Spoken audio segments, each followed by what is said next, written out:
Hey, guess what? It's morning. I'm a little late starting the video. It was too dark to catch anything earlier. Just little lineups. Little lineups. Yeah, show to the end.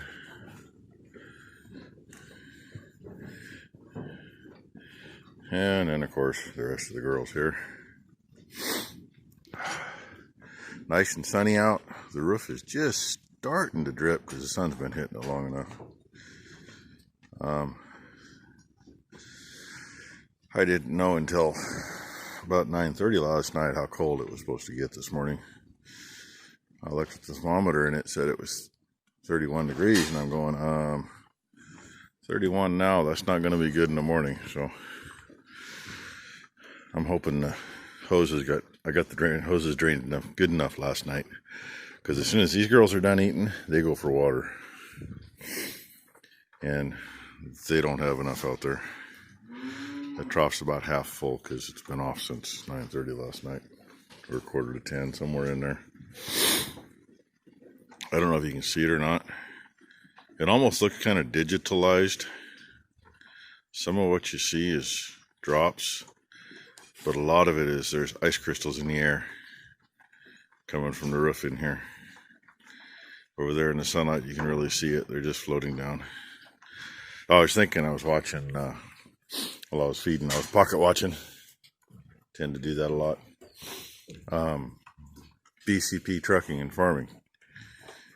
He's talking about the weather they're getting up there, and the weather they've gotten kind of all around them. Yeah, some big snow drifts here and there, and a lot of snow in parts of the U.S. and Canada.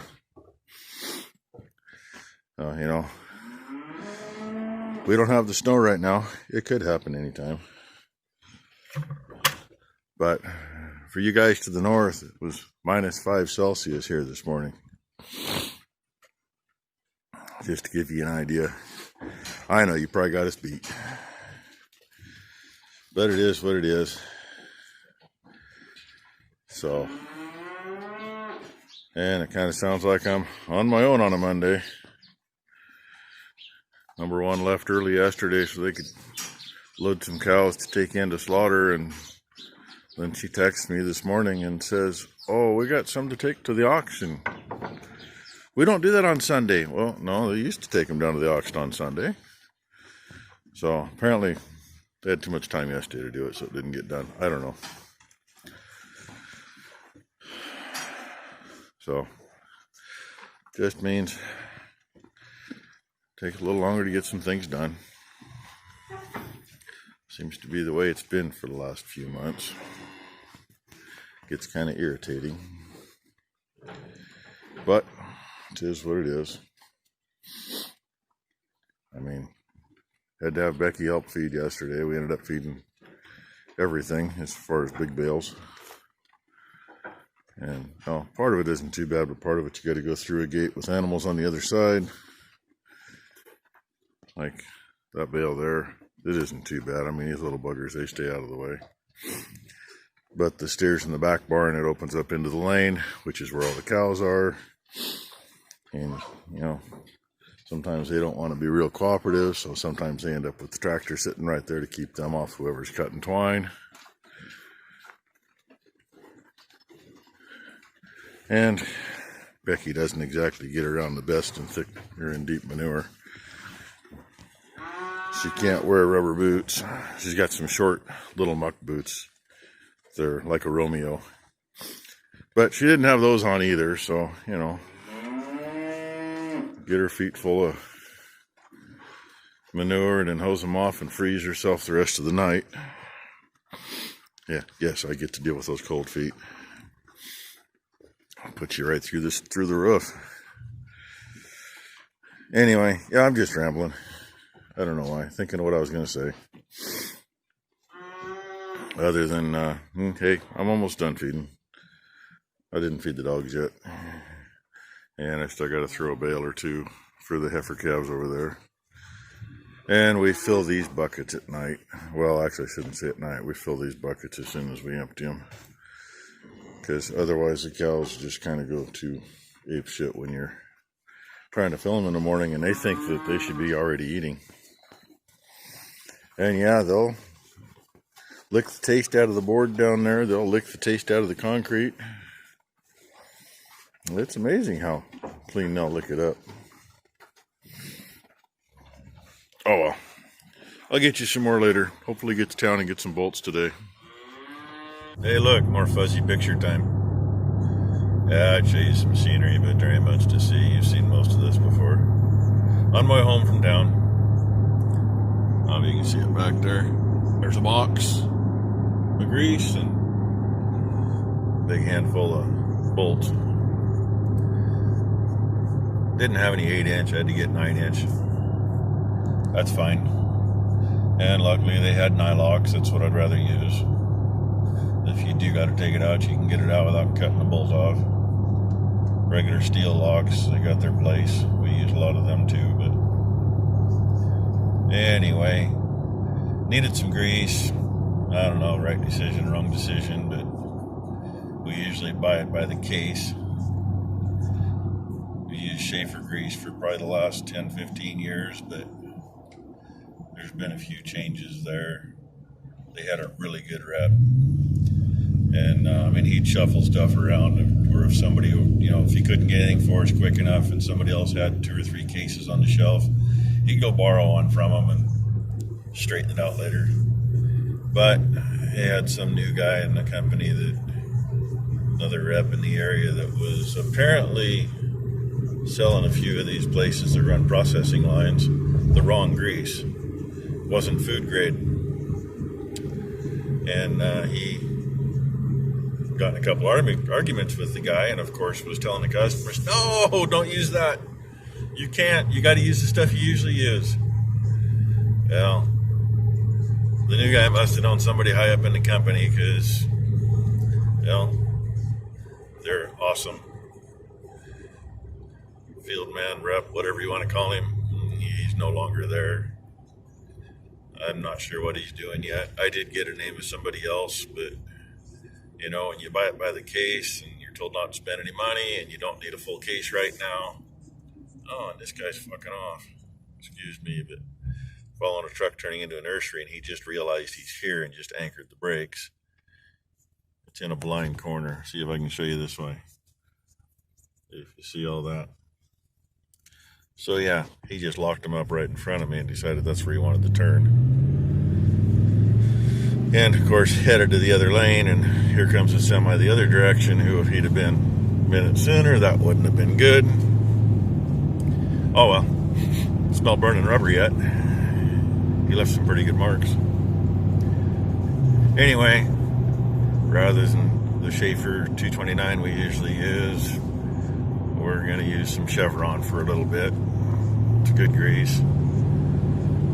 Believe it or not, the Case IH grease was more expensive. Usually it's kind of the other way around, but the Case IH grease was $6-7 a tube. I was like, really? I didn't expect that. So, anyway, figured I'd tell you about my trip home and show you some stuff growing here and there. Hopefully you saw that. That field happens to be the one that the outfit that Ron works for has. They own that piece. Part of it across the road they rent. Across the road's coming up too, but not as tall. I wish we had a bunch of it looking like that, but gotta run cows when you can run cows and deal with that when you should be doing other things. Just a vicious cycle. Years ago we didn't have that issue, but years ago we also had 5 employees, so it wasn't too hard to keep tractors in the field when you're doing other things. And there's some leaves. Really should try to turn the camera around and show you the whole road was full of them earlier. Most of it's blown off now. Unfrozen and blown off, I should say. So anyway, we'll throw some bolts in and actually have some grease. Being I pretty much emptied every grease gun yesterday, plus one of the 3 tubes we had left. But anyway, I'll get you some more. I wish they'd had 8-inch bolts. See if I can show you here. I might run out of threads by the time everything's tight. Because, where am I? Hey, there I am. Time that plate's up. It's almost at the end of the threads. And that one's not even all the way down. Here, let me get it dressed the way down. There we go. Now, see if I can do this. Stick my head between the axle and the block. Yep. My hand's in the way. Bummer. I don't have any more washers either. And guess what they didn't have? They didn't have any frickin' 3/4 washers either. No 8-inch bolts, no 3/4 washers. I left them about half of their 9-inch bolts. So, I'll probably just, if I got enough, I'll take some 5/8 washers and bore them out, put them on top. If need be, on the bottom. Either that or, ideally, if I got some 1/2-inch stuff over there, I can just go ahead and make blocks. I thought about using some nuts, but I don't have enough 3/4 nuts to bore out to use as bushings, and I don't have enough 7/8 nuts to put on there to do it. So, yeah, I'll figure it out. I'm going to go grab some lunch, so have her figured out and hopefully buttoned up today. Like any other day, my plans never go the way I planned them. Becky decided I need to do some insulation work. So, homemade hot knife. That is a General Motors starter shim. Trimmed down to fit. I ended up putting the pieces I cut off in the holes so it tightened up. It works. A little flimsy, but it works. This is my second one. My cut, get you in the right place. My cut's not exactly real straight here. It's in a straight line, but it's not straight through. I need to try to smooth that up. And then in the middle of doing this, she's trying to call me while I'm trying to cut this.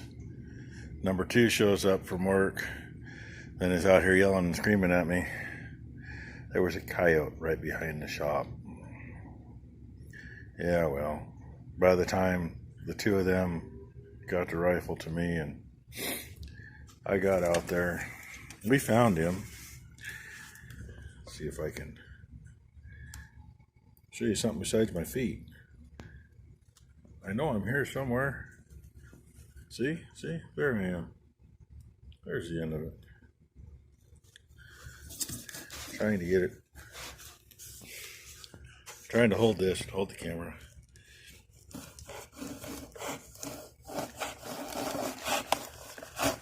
Get this trued up enough. I'm sure I just went way too far. But it'll be good enough roots for going in the vents on the trailer, the roof vents. So it'll work. One way or another, it'll work.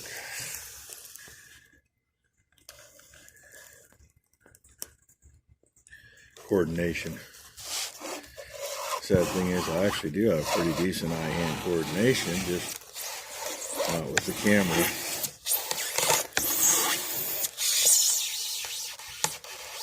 I know it's not the best setup, it's not getting hot enough, but it's hot enough I don't have a big frickin' mess, and it's working.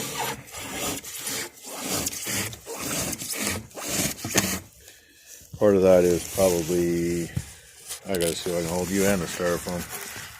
Okay, I'm finally back in the shop. Plenty long video, just gonna make a quick closer. That's my total mess.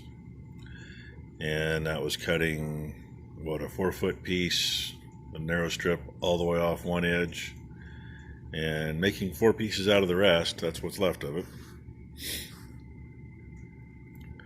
So, I don't think that's too bad. I think before I'm going to cut much more styrofoam, I will figure out a little better setup. That old gun, God, I bought that at a garage sale or something used probably 30 years ago.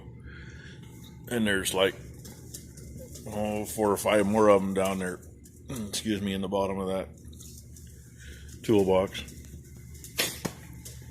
I still only got the one. I got one bolt threaded down farther. That's what it's gonna do there. Just thread them down, thread them another inch.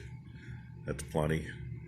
And I'll probably go ahead and cut them off. But I'm thinking if I've got enough regular nuts, I might run regular nuts up and then run the nylocks up against them.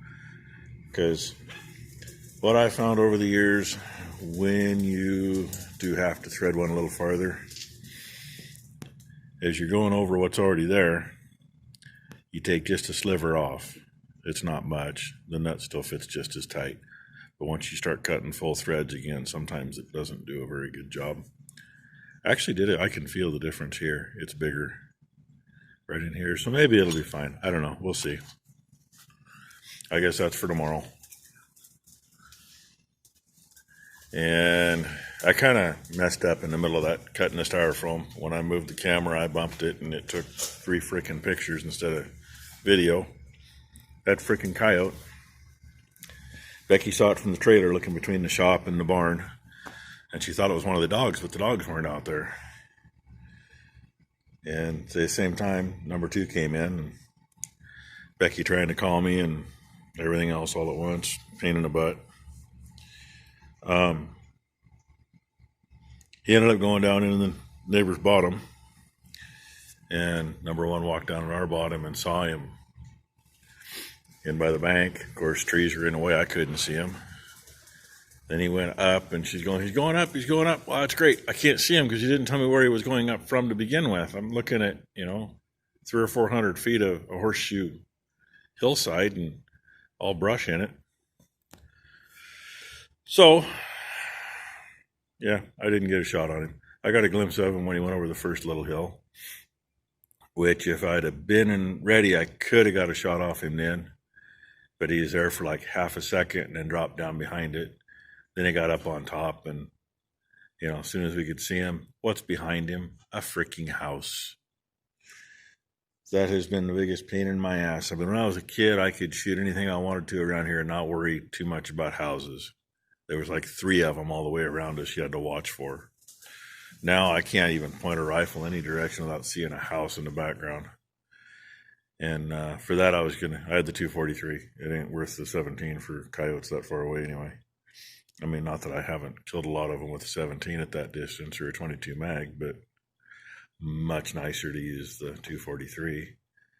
And the bad thing is with the 243, if it goes through and through or I miss, and there's a house behind it, no, I don't need that shit. So anyway, that's my day. It's been kind of a cluster. Didn't get everything done Becky wanted yet, but I've had a long enough day. I may hang out here in the shop for a little longer and thread a couple more of those bolts down. My shoulders are not feeling real good, but I can still do some of that. So anyway, thank you for watching, and hope you all have a good week.